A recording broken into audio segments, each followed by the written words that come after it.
Good morning students, स्वागत है आप सभी का मेरे यूट्यूब चैनल में जिसका नाम है केमिस्ट्री बाई पंकज जायसवाल। मैं पंकज जायसवाल आप सभी लोगों का केमिस्ट्री की इस क्लास में बहुत बहुत स्वागत करता हूं। बच्चों, हम लोग इस समय जो चैप्टर डिस्कस कर रहे हैं उसका नाम है हैलो एल्केन्स और हैलो एरीन्स। हैलो एल्केन्स और हैलो एरीन्स में हम रासायनिक गुणधर्म पढ़ रहे थे, जिसमें हमने आपको पहला रासायनिक गुणधर्म बताया था जिसका नाम है, जिस पे हम लोग चर्चा कर रहे थे पिछली क्लास तक, उसका नाम है नाभिक स्नेही प्रतिस्थापन अभिक्रियाएं।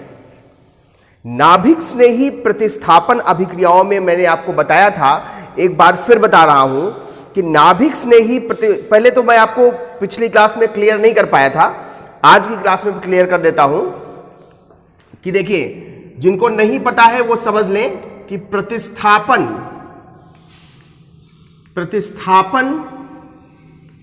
अभिक्रियाएं कहते किसे हैं, इसका क्या मतलब होता है, प्रतिस्थापन अभिक्रियाओं का मतलब क्या होता है। अंग्रेजी में कहते हैं सब्स्टिट्यूशन रिएक्शन। तो देखिए, जब हम रासायनिक अभिक्रियाएं पढ़ते हैं, ऑर्गेनिक केमिस्ट्री की रासायनिक अभिक्रियाएं पढ़ते हैं, तो हम लोग, हमारे पास दो अभिकारक होते हैं कम से कम।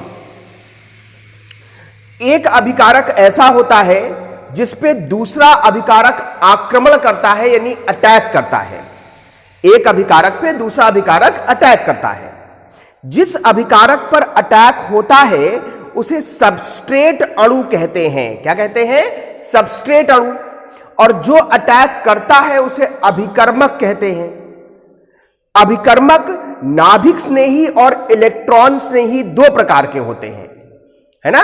ये देखिए,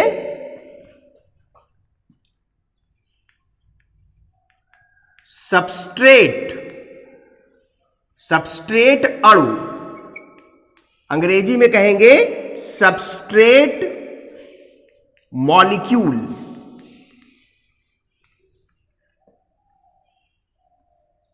सबस्ट्रेट मॉलिक्यूल क्या होता है? वह अभिकारक होता है जिस पर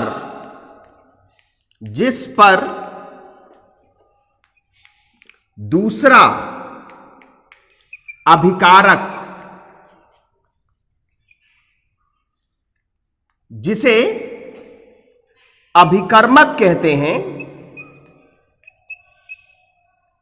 अभिकर्मक, जिस पर दूसरा अभिकारक, जिसको अभिकर्मक कहा जाता है, आक्रमण करता है, आक्रमण करता है। तो जिस पे आक्रमण होता है वो सबस्ट्रेट अणु है। सबस्ट्रेट अणु कहलाता है। सबस्ट्रेट अणु कहलाता है। तो जिस पे अटैक होता है वो अभिकारक सबस्ट्रेट अणु होता है, और जो अटैक करता है वो अभिकारक रिएजेंट होता है, अर्थात अभिकर्मक कहते हैं। तो अभिकर्मक सबस्ट्रेट अणु पर अटैक करता है। अब अभिकर्मक, देखिए, ये इन चीजों को जानना बहुत जरूरी है, तभी हम चीजों को समझ पाएंगे। अभिकर्मक यानी रिएजेंट, ये इलेक्ट्रॉन स्नेही अभिकर्मक होते हैं। इलेक्ट्रॉन स्नेही अभिकर्मक होते हैं, और नाभिक स्नेही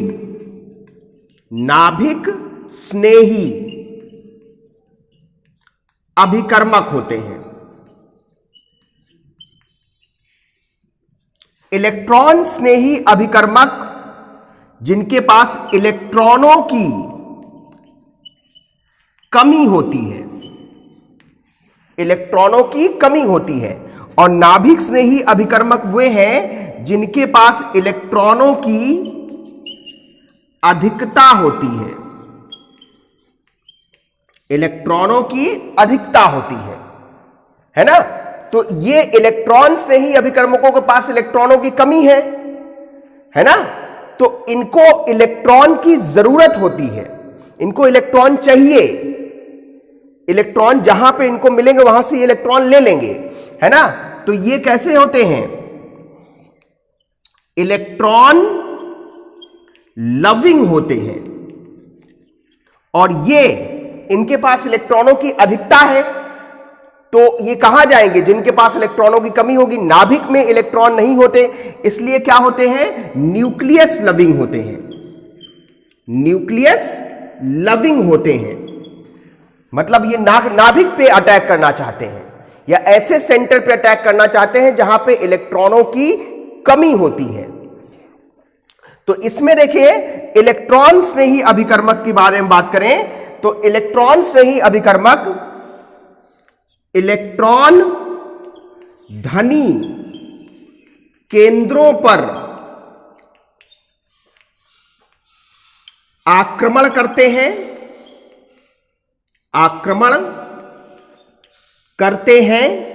जहां पे इलेक्ट्रॉन बहुत ज्यादा हो, इलेक्ट्रॉन रिच सेंटर।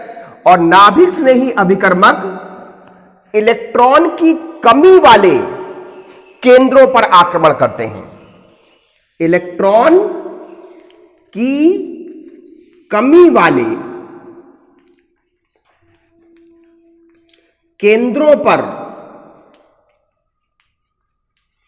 आक्रमण करते हैं।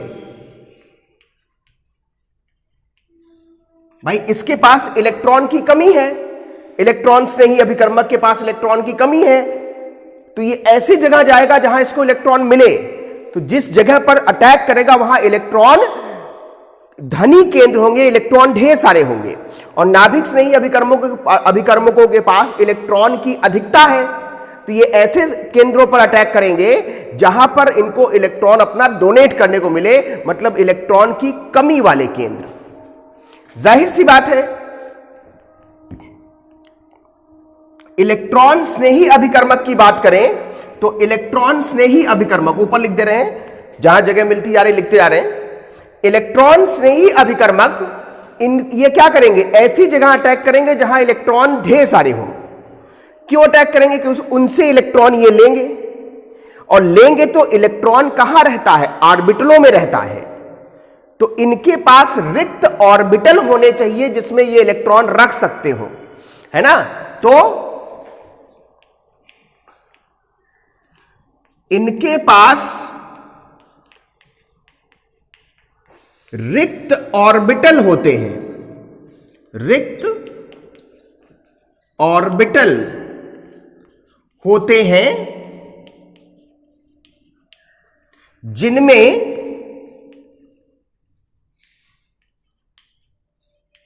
यह इलेक्ट्रॉन ग्रहण करते हैं,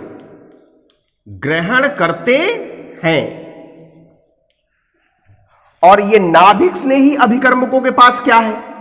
नाभिक स्नेही अभिकर्मकों के पास इलेक्ट्रॉन की अधिकता है, तो इनके पास अनाबंधी इलेक्ट्रॉन युग्म होते हैं।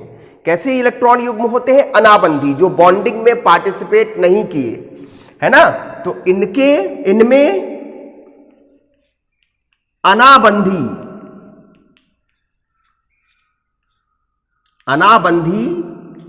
इलेक्ट्रॉन युग्म होते हैं, अनाबंधी इलेक्ट्रॉन युग्म होते हैं। बोलो, क्लियर है बात? बहुत क्लियर कट समझ में आना चाहिए। पहली बात, इलेक्ट्रॉन स्नेही अभिकर्मक, इलेक्ट्रॉन की कमी होती है। इलेक्ट्रॉन कमी होती है तो इलेक्ट्रॉन लविंग होते हैं, इलेक्ट्रॉन इनको प्यारा होता है, इलेक्ट्रॉन को अपनी तरफ खींचना चाहते हैं। इलेक्ट्रॉन लविंग होते हैं तो ऐसे केंद्रों पर आक्रमण करेंगे जहां पर इलेक्ट्रॉन की अधिकता हो, है ना, और उन अधिकता वाले केंद्रों पर अटैक करके इलेक्ट्रॉन ग्रहण करेंगे। तो उनको रखने के लिए इनके पास रिक्त ऑर्बिटल होने चाहिए, तो इनके पास रिक्त ऑर्बिटल होने चाहिए जिनमें ये इलेक्ट्रॉन ग्रहण करते हैं। नाभिक स्नेही अभिकर्मक, नाभिक स्नेही नाम से क्लियर है कि नाभिक के प्रति इनका स्नेह होगा, और नाभिक में इलेक्ट्रॉन नहीं होते तो इनके पास इलेक्ट्रॉन होंगे, तो ये इलेक्ट्रॉन की अधिकता वाले हैं, इसलिए न्यूक्लियस लविंग है, नाभिक स्नेही है। दूसरी बात, नाभिक स्नेही है, इलेक्ट्रॉन की अधिकता है, तो इलेक्ट्रॉन की कमी वाले केंद्रों पर आक्रमण करेंगे और जाहिर सी बात है कि इलेक्ट्रॉन की कमी वाले केंद्रों पर अटैक करके उसको ये इलेक्ट्रॉन देंगे, तो इलेक्ट्रॉन इनके पास होने चाहिए ना, तो इसलिए इनके पास अनाबंधी इलेक्ट्रॉन युग्म होते हैं। दूसरी बात ये कि जो इलेक्ट्रॉन स्नेही अभिकर्मक हैं, है ना, इनके पास रिक्त ऑर्बिटल है, इलेक्ट्रॉन ग्रहण करते हैं। जो इलेक्ट्रॉन ग्रहण करते हैं उनका आप कहते हो कि उन पदार्थों का अपचयन होता है। तो वो कैसे पदार्थ है? वो आक्सीकारक पदार्थ की तरह व्यवहार करते हैं। और लुईस ने इनको बताया कि जो इलेक्ट्रॉन युग्म, जो स्पीसीज इलेक्ट्रॉन युग्म ग्रहण करते हैं वो अम्लीय लक्षण के होते हैं, तो लुईस अम्ल भी कहते हैं इनको। तो इलेक्ट्रॉन स्नेही अभिकर्मकों को, इलेक्ट्रॉन स्नेही अभिकर्मक को आक्सीकारक पदार्थ, और लुईस ने इनको कहा क्या? लुईस एसिड, लुईस अम्ल है ये। जबकि नाभिक स्नेही अभिकर्मकों को, नाभिक स्नेही अभिकर्मकों को, नाभिक स्नेही अभिकर्मक इलेक्ट्रॉन देंगे किसी को तो ऑक्सीकरण होगा, तो ये अपचायक पदार्थ की भांति व्यवहार करेंगे।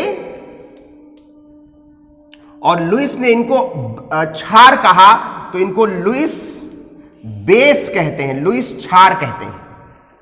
ठीक है, तो ये फिर से एक बार बता दूं, इलेक्ट्रॉन स्नेही अभिकर्मक, इलेक्ट्रॉन की कमी होती है तो इलेक्ट्रॉन लविंग होते हैं, तो ऐसे केंद्रों पर अटैक करेंगे जहां पे इलेक्ट्रॉन की अधिकता होगी, उनके पास अटैक करके उनसे इलेक्ट्रॉन लेंगे, जिनको रखने के लिए इनके पास रिक्त ऑर्बिटल होंगे। इलेक्ट्रॉन ग्रहण कर रहे हैं इसलिए ये आक्सीकारक पदार्थ की तरह कार्य करेंगे, और लुईस ने इनको अम्ल कहा तो लुईस अम्ल कहते हैं। नाभिक स्नेही अभिकर्मक इलेक्ट्रॉन की अधिकता वाले होते हैं, न्यूक्लियस लविंग होते हैं, ऐसे केंद्रों पर अटैक करेंगे जहां पर इलेक्ट्रॉन की कमी होगी, और वहां पे कमी वाले क्षेत्र में अटैक करके उनको इलेक्ट्रॉन देंगे, तो इनके पास अनाबंधी इलेक्ट्रॉन युग्म होना चाहिए। इलेक्ट्रॉन त्याग रहे हैं तो ऑक्सीकरण हो रहा है, तो अपचायक पदार्थ है ये, और ऐसे पदार्थों को लुईस ने क्षारक कहा, तो इनको लुईस बेस कहते हैं। क्लियर हो गई? इलेक्ट्रॉन स्नेही अभिकर्मक और नाभिक स्नेही अभिकर्मक, ये मैंने कंसेप्ट क्लियर किया, ये नोट करिए। तो मैं आगे बताता हूं प्रतिस्थापन अभिक्रियाओं के बारे में।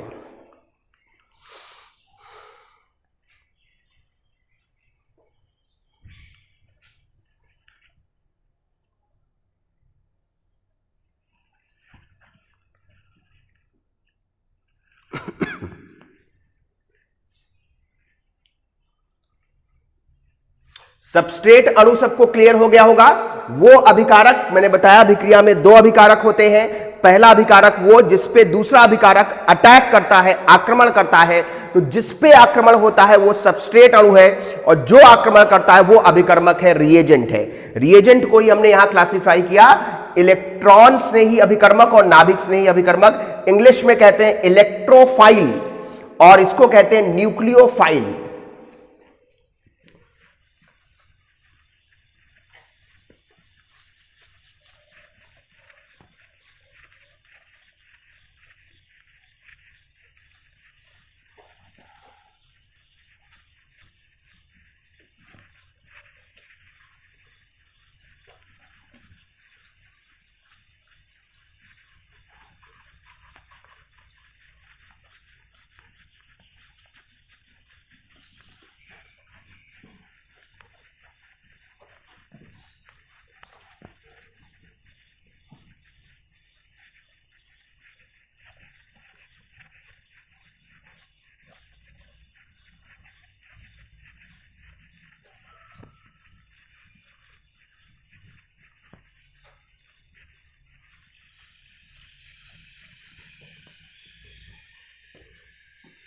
प्रतिस्थापन अभिक्रियाओं पे आते हैं। प्रतिस्थापन अभिक्रियाएं क्या है?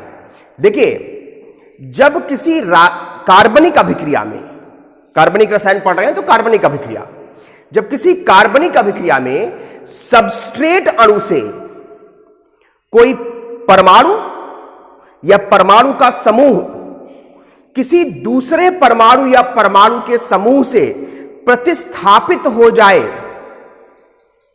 तो इसे कहते हैं प्रतिस्थापन अभिक्रियाएं। कंडीशन यह है कि जो परमाणु या परमाणु का समूह सबस्ट्रेट के अणु से प्रतिस्थापित हो रहा है वो जिस बॉन्ड से, अगर सिंगल बॉन्ड से जुड़ा है तो जो उसको प्रतिस्थापित कर रहा है वो भी सिंगल बॉन्ड से जुड़ेगा।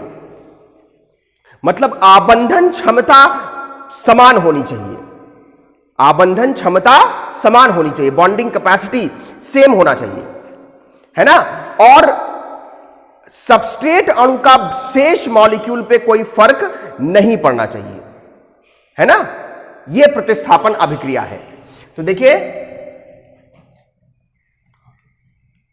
वह कार्बनिक अभिक्रिया, वह कार्बनिक अभिक्रिया जिसमें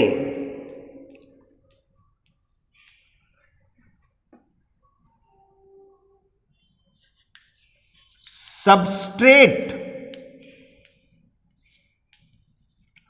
अणु से कोई परमाणु या परमाणु का समूह किसी दूसरे परमाणु या परमाणु के समूह द्वारा प्रतिस्थापित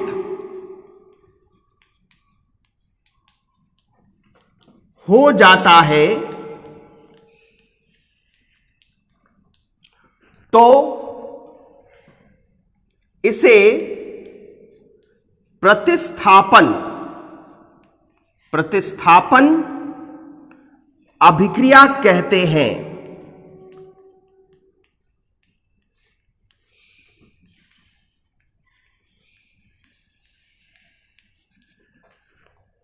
है ना।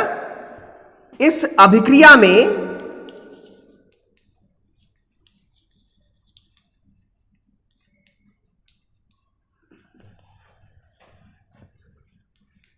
प्रतिस्थापित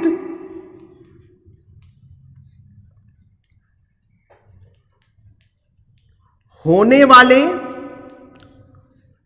और प्रतिस्थापित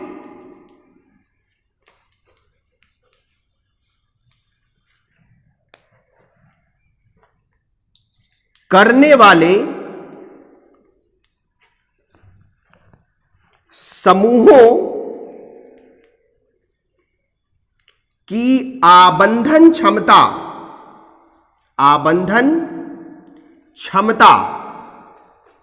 समान होनी चाहिए, समान होनी चाहिए। मतलब जो प्रतिस्थापित हो रहा है और जो प्रतिस्थापित कर रहा है, जो प्रतिस्थापित हो रहा है अगर वो सबस्ट्रेट अणु से सिंगल बॉन्ड से जुड़ा है तो जो प्रतिस्थापित कर रहा है वो भी सिंगल बॉन्ड से ही जुड़ेगा, है ना। होनी चाहिए तथा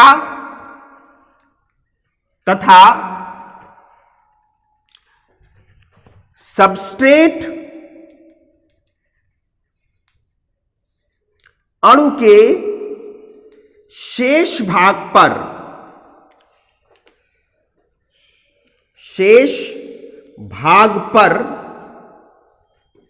या शेष भाग अपरिवर्तित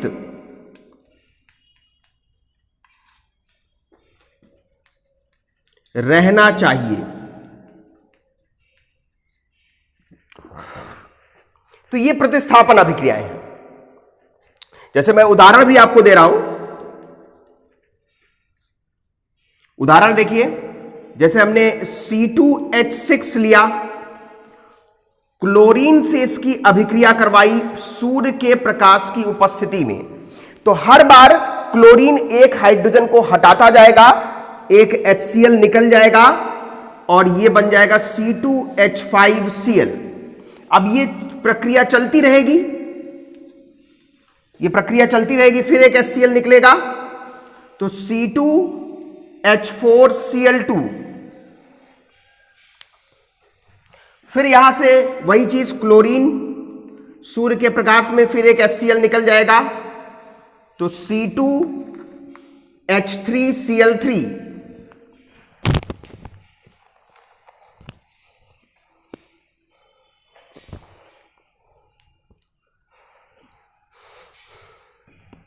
फिर यहां पे वैसा ही क्लोरीन फिर अटैक करेगा सूर्य के प्रकाश की उपस्थिति में, H न्यू है, फिर HCl निकलेगा C2H2Cl4। फिर यहां पे क्लोरीन अटैक करेगा सूर्य के प्रकाश की उपस्थिति में, फिर एक HCl निकलेगा C2HCl5। फिर यहां पे एक क्लोरीन अटैक करेगा सूर्य के प्रकाश की उपस्थिति में, फिर HCl निकलेगा तो C2Cl6। तो इस पूरी अभिक्रिया में, ये चेन अभिक्रिया हो गई, इस पूरी अभिक्रिया में हर बार हाइड्रोजन क्लोरीन से प्रतिस्थापित हो रहा है। तो ये प्रतिस्थापन अभिक्रिया, ध्यान देने वाली योग्य बात यह है कि हाइड्रोजन सिंगल बॉन्ड से जुड़ा था तो क्लोरीन भी सिंगल बॉन्ड से ही जुड़ेगा। दूसरी अभिक्रिया देखिए, CH3CH डबल बॉन्ड CH2, ये क्लोरीन से 500 डिग्री सेंटीग्रेड ताप पर अभिक्रिया करता है, तो यहां से भी एक HCl इस अल्फा कार्बन से निकल जाता है और ये CH2Cl CH double bond CH2 बन जाता है। तो यहां पे इस हाइड्रोजन को क्लोरीन ने प्रतिस्थापित किया। तीसरी अभिक्रिया देखिए, CH3CH2Br अभिक्रिया कराया जलीय NaOH के साथ, तो OH ने Br को रिप्लेस कर दिया, तो ये हो गया CH3CH2OH प्लस NaBr। तो OH समूह ने ब्रोमीन को प्रतिस्थापित किया, है ना। और देखिए और भी अभिक्रियाएं हैं, जैसे बेंजीन है, हर कार्बन पे एक हाइड्रोजन है ना। हमने ये अभिक्रिया आपको समझाई भी थी, क्लोरीन के साथ अभिक्रिया FeCl3 की उपस्थिति में हमने बताया था इसके बारे में, क्लोरीनीकरण। तो क्लोरीन हाइड्रोजन को हटा के उसका स्थान ले लेगा और बन जाएगा क्लोरोबेंजीन और HCl। तो ये अभिक्रियाएं प्रतिस्थापन अभिक्रिया है। ये जो पहली और दूसरी अभिक्रिया बताई, इसमें मुक्त मूलक आक्रमण करता है, तो पहली और दूसरी अभिक्रिया मुक्त मूलक प्रतिस्थापन अभिक्रिया है। तीसरी अभिक्रिया नाभिक स्नेही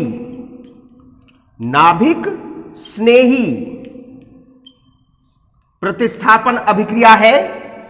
और चौथा अभिक्रिया इलेक्ट्रॉन स्नेही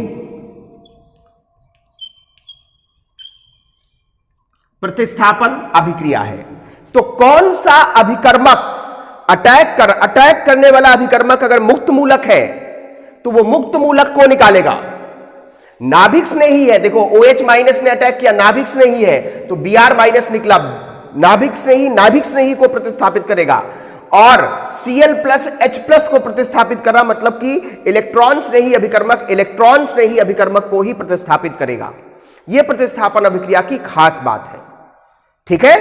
तो इसमें जो अभिकर्मक अटैक करेगा सबस्ट्रेट अणु पर, उसी प्रकार की प्रतिस्थापन अभिक्रिया होगी। तो प्रतिस्थापन अभिक्रिया 3 प्रकार की होती है। मुक्त मूलक प्रतिस्थापन अभिक्रिया, जैसे कि ये वाला है, इसका एक उदाहरण क्रियाविधि के साथ हमने मीथेन का क्लोरीनीकरण करके बताया था, उसकी क्रियाविधि भी समझाई थी, वो मुक्त मूलक प्रतिस्थापन अभिक्रिया थी। नाभिक स्नेही प्रतिस्थापन अभिक्रिया, इसमें दो प्रकार की अभिक्रियाएं होती हैं, SN1 और SN2, है ना। वो मैं अभी इस पिछली क्लास में चर्चा कर रहा था। SN1 मैंने समझाया था, SN2 आज आपको समझाने की कोशिश करूंगा। इलेक्ट्रॉन स्नेही प्रतिस्थापन अभिक्रिया, हमने आपको बेंजीन का क्लोरीनीकरण बताया था, तो बेंजीन का क्लोरीनीकरण एक इलेक्ट्रॉन स्नेही प्रतिस्थापन अभिक्रिया है। तो अमूमन हम सारे अभिक्रियाओं के बारे में थोड़ा थोड़ा जानते हैं, तो नोट करिए। तो आगे बढ़ाते हैं इसको।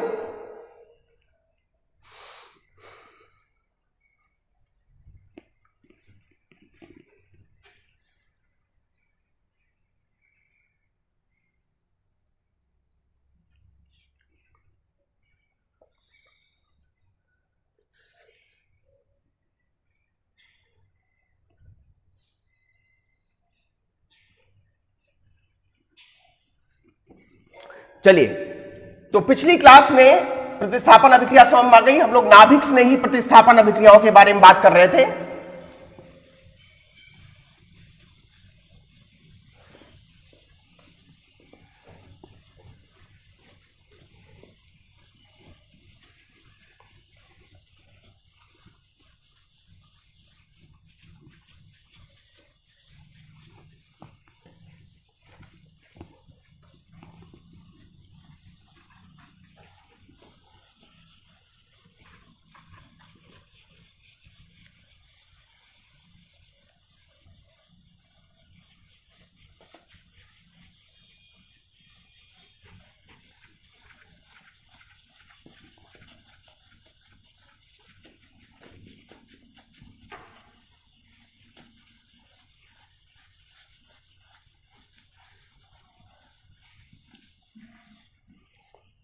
नाभिक स्नेही प्रतिस्थापन अभिक्रियाओं की बात कर रहे थे, इस पे थोड़ा सा और डिटेल में चर्चा कर लेते हैं।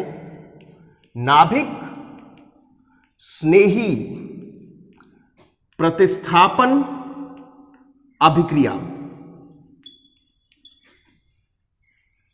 अंग्रेजी में कहते हैं न्यूक्लियोफिलिक सब्स्टिट्यूशन रिएक्शन या SN अभिक्रिया। SN अभिक्रिया, तो नाभिक स्नेही अभिकर्मक आक्रमण करेगा। इस अभिक्रिया में ध्यान दीजिए कि जैसे ये RCH2X है, इस पे न्यूक्लियोफाइल ने अटैक किया, तो न्यूक्लियोफाइल X को X माइनस को हटाएगा, तो RCH2NU बनेगा और X माइनस निकल जाएगा। ठीक है, बोलो क्लियर है। तो ये जो है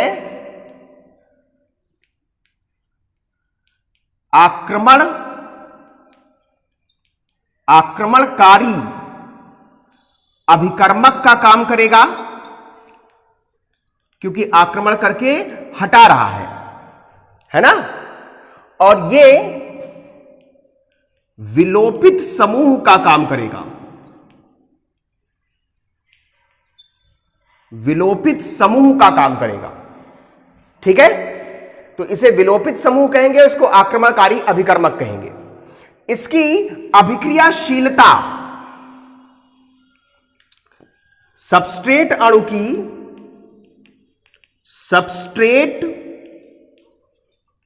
अणु की क्रियाशीलता, अभिक्रियाशीलता, देखिए कब ये अधिक अभिक्रिया करेगा, तेजी से अभिक्रिया कब करेगा।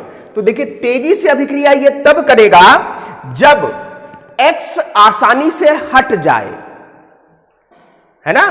मतलब इसको अंग्रेजी में विलोपित समूह को अंग्रेजी में कहते हैं लीविंग ग्रुप। क्या कहते हैं? Leaving group. तो लीविंग ग्रुप से समझिए, जरा अच्छे समझ में आएगा। लीविंग ग्रुप, और ये कहलाता है अटैकिंग रिएजेंट। अटैकिंग रिएजेंट नाभिक स्नेही अभिकर्मक है ना। तो इसकी अभिक्रियाशीलता दो बातों पर निर्भर करेगी कि ये कितना आसानी से ये लीविंग ग्रुप निकल रहा है, या अटैकिंग रिएजेंट, आक्रमणकारी अभिकर्मक की कैसा है, नाभिक स्नेही है, तो नाभिक स्नेहिता कितनी ज्यादा है। अगर नाभिक स्नेहिता ज्यादा होगी तो ये ज्यादा आसानी से इसको हटा पाएगा। ठीक है, तो दो बातों पर निर्भर करता है, समानुपाती होगा किसके, लीविंग नेचर,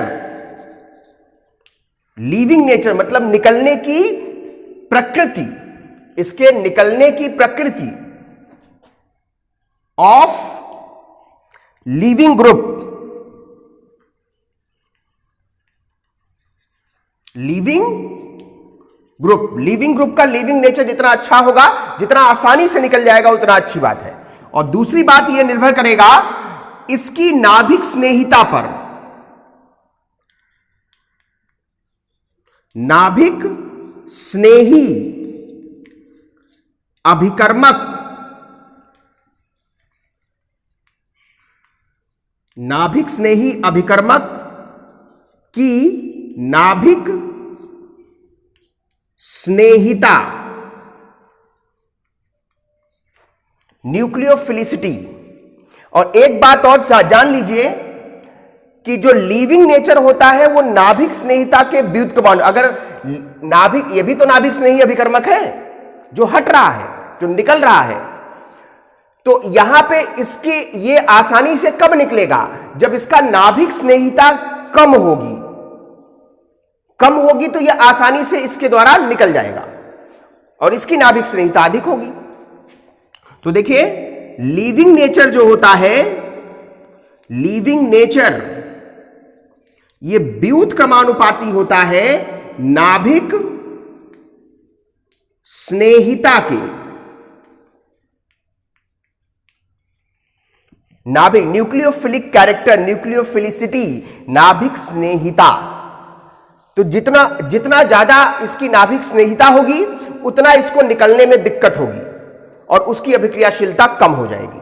दूसरे पार्ट में समझाता हूं मैं।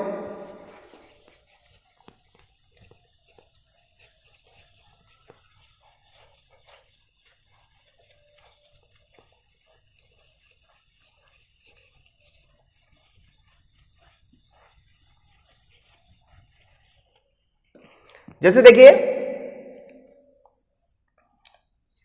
CH3CH2Cl इसका जलीय NaOH के साथ अभिक्रिया कराई गई, तो OH अगर नाभिक स्नेहिता की बात करें, नाभिक स्नेहिता की बात करें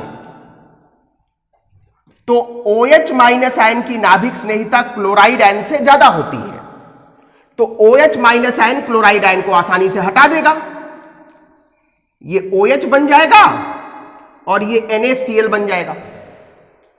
लेकिन अगर उल्टा कर दें तो CH3CH2OH कर दें और NaCl से या HCl से अभिक्रिया करवाएं, है ना, HCl ले लेते हैं, तो ये अभिक्रिया यहां पे नहीं होगी, नो रिएक्शन। पहले तो ये प्रिपरेशन में बता ही चुका हूं कि एनहाइड्रस निर्जलीय जिंक क्लोराइड की आवश्यकता पड़ती है इस अभिक्रिया के लिए, ल्यूकस अभिकर्मक, है ना। तो यहां पे अभिक्रिया नहीं होगी क्योंकि ये इसकी नाभिक स्नेहिता ज्यादा है और इसकी नाभिक स्नेहिता कम है, तो ये इसको हटा नहीं पाएगा।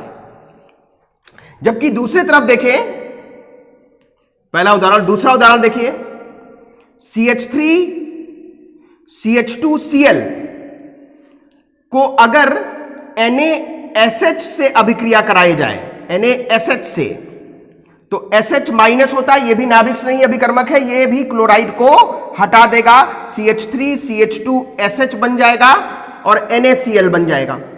ये अभिक्रिया 1, ये अभिक्रिया 2, ये अभिक्रिया 3। तो देखिए ये भी अभी NaOH से अभिक्रिया था, ये NaSH से अभिक्रिया है, यहां एल्कोहल बना था, यहां थायो एल्कोहल बना है, लेकिन अभिक्रिया 3 की जो दर है वो अभिक्रिया 1 की दर से ज्यादा होगी, ये ज्यादा तेजी से होगा, क्योंकि अगर नाभिक स्नेहिता की बात करें, नाभिक स्नेहिता की बात करें तो OH माइनस से ज्यादा नाभिक स्नेहिता SH माइनस का होता है। तो अभिक्रिया 3 की दर अभिक्रिया 1 से तीव्र होगी। अभिक्रिया 1 से तीव्र होगी। आई बात समझ में? तो ये जितना मैंने बताया ना, नाभिक स्नेही अभिकर्मक की नाभिक स्नेहिता जितनी ज्यादा होगी उतना तेज अभिक्रिया होगी, उतना अभिक्रिया की दर, उतनी क्रियाशीलता उसकी अब सबस्ट्रेट अणु की ज्यादा होगी। आई बात समझ में? तो ये कुछ इंपॉर्टेंट बातें नोट कर लीजिए, तो इसको आगे बढ़ाते हैं।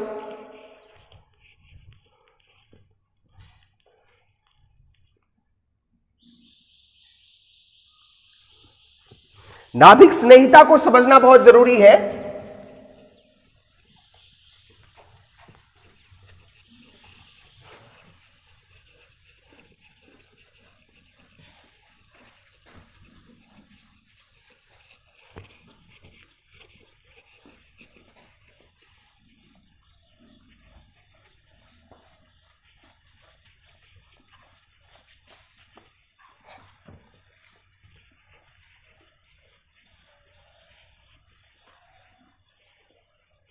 नाभिक स्नेहिता को समझना बहुत जरूरी है। देखिए, नाभिक स्नेहिता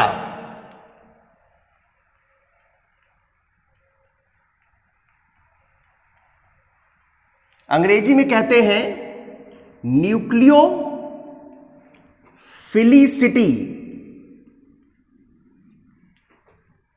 न्यूक्लियोफिलिक कैरेक्टर। तो पहला इंपॉर्टेंट पॉइंट ध्यान रखिएगा कि ऋणावेशित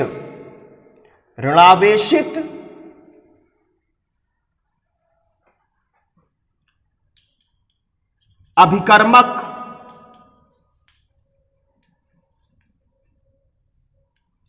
उदासीन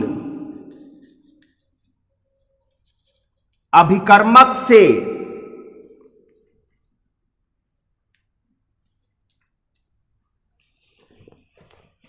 अधिक नाभिक स्नेही होता है। नाभिक स्नेही होता है मतलब नाभिक स्नेहिता, अगर उदासीन एक नाभिक स्नेही अभिकर्मक है और एक ऋणावेशित नाभिक स्नेही अभिकर्मक है, तो ऋणावेशित नाभिक स्नेही अभिकर्मक की नाभिक स्नेहिता ज्यादा होगी। जैसे देखिए, जैसे NH2 माइनस की नाभिक स्नेहिता अमोनिया से ज्यादा होगी, OH माइनस की नाभिक स्नेहिता जल से ज्यादा होगी।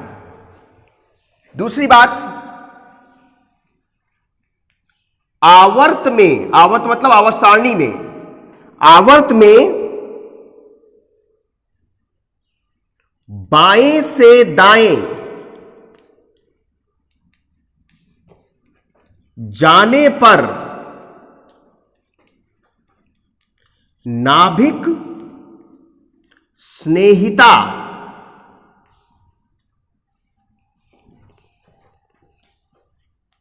घटती है। भाई, विद्युत ऋणात्मकता बढ़ती है तो वो अपने इलेक्ट्रॉन को बहुत स्ट्रांगली खुद ही अट्रैक्ट करेगा। किसी को क्यों देगा? जब खुद ही अट्रैक्ट किया हुआ तो इलेक्ट्रॉन देगा क्यों? और नाभिक स्नेही अभिकर्मक का मतलब जो इलेक्ट्रॉन दे दे, तो इसमें इलेक्ट्रॉन देने की क्षमता घट जाती है, इसलिए नाभिक स्नेहिता भी घट जाती। जैसे उदाहरण के लिए CH3 minus NH2 minus OH minus fluoride ion. तो देखिए, कार्बन से नाइट्रोजन, ऑक्सीजन, फिर फ्लोरीन, तो नाभिक स्नेहिता घट रही है। तीसरी बात, वर्ग में ऊपर से नीचे की ओर जाने पर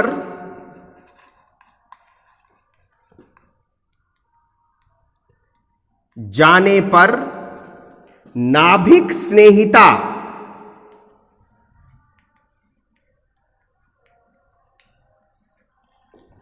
बढ़ती है,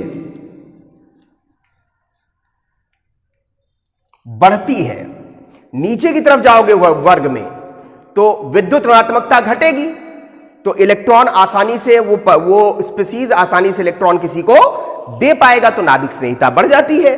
जैसे OH माइनस है, इससे ज्यादा नाभिक स्नेही SH माइनस सल्फर नीचे आता है ना, सल्फर नीचे आता है, इसलिए नाभिक स्नेही गुण इसका ज्यादा है, या नाभिक स्नेहिता SH माइनस की ज्यादा है। ऐसे देखो, फ्लोराइड आयन से ज्यादा क्लोराइड आयन की नाभिक स्नेहिता है, उससे ज्यादा ब्रोमाइड आयन की नाभिक स्नेहिता है, उससे ज्यादा आयोडाइड आयन की नाभिक स्नेहिता है। तो नाभिक स्नेही लक्षण बढ़ेगा वर्ग में नीचे की ओर जाने पर। चौथी बात, अगर बल्की ग्रुप बढ़ते हैं, मतलब स्थूल समूह बढ़ते हैं, तो वो नाभिक तो स्टेरिक हिंड्रेंस, स्टेरिक अवरोध उत्पन्न करते हैं, और स्टेरिक अवरोध उत्पन्न करने के कारण वो नाभिक स्नेही गुण को घटा देंगे, नाभिक स्नेहिता घट जाएगी। स्थूल समूहों के बढ़ने से स्टेरिक अवरोध बढ़ता है, जिससे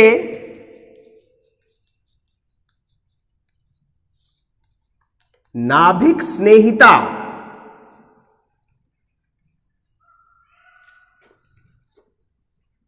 घटती है। ये क्या होता है मैं आपको समझा रहा हूं, नाभिक स्नेहिता घट जाती है।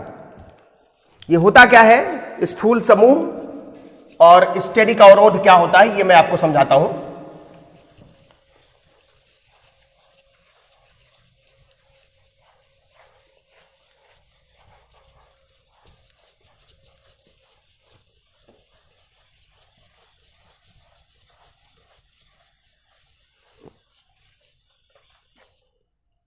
देखिए, जैसे CH3O माइनस, CH3CH2O माइनस, एक और CH3 बढ़ा दिया, CH3O माइनस, एक और CH3 बढ़ा दिया।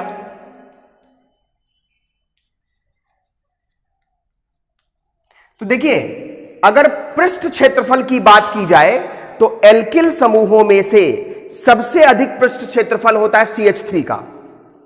तो देखिए, यहां पे CH3 एक ही कार्बन है, यहां पे एक CH3 बढ़ गया, भाई उस कार्बन से एक CH3 जुड़ गया, तो इसका ये थोड़ा क्षेत्रफल घेरेगा, यहां पे और बड़ा हो गया, और यहां पे सबसे बड़ा हो गया। तो ऐसे समूहों को जो छोटे परमाणुओं को घेर लेते हैं और घेर करके उसको ब्लॉक कर देते हैं, तो ऐसे समूहों को हम कहते हैं स्थूल समूह या बल्की ग्रुप। क्या कहते हैं, स्थूल समूह या बल्की ग्रुप। और इनके घेर लेने से, छोटे परमाणु को ब्लॉक कर देने से क्या होता है कि वो अपना यहां पे अपना इलेक्ट्रॉन आसानी से किसी को दे नहीं पाएगा। तो क्या हुआ, इसे कहते हैं स्टेरिक हिंड्रेंस या स्टेरिक अवरोध। तो स्टेरिक अवरोध अगर बढ़ेगा, देखिए बढ़ रहा है, तो नाभिक स्नेहिता घटेगी, नाभिक स्नेहिता घट जाएगी। तो यह है नाभिक स्नेहिता यानी न्यूक्लियोफिलिक कैरेक्टर या न्यूक्लियोफिलिसिटी। इस आधार पर निर्धारण करते हैं नाभिक स्नेही अभिकर्मक के नाभिक स्नेहिता का। यह बहुत जरूरी है अगर नाभिक स्नेही प्रतिस्थापन अभिक्रिया हमको समझना है। नोट कर लीजिए।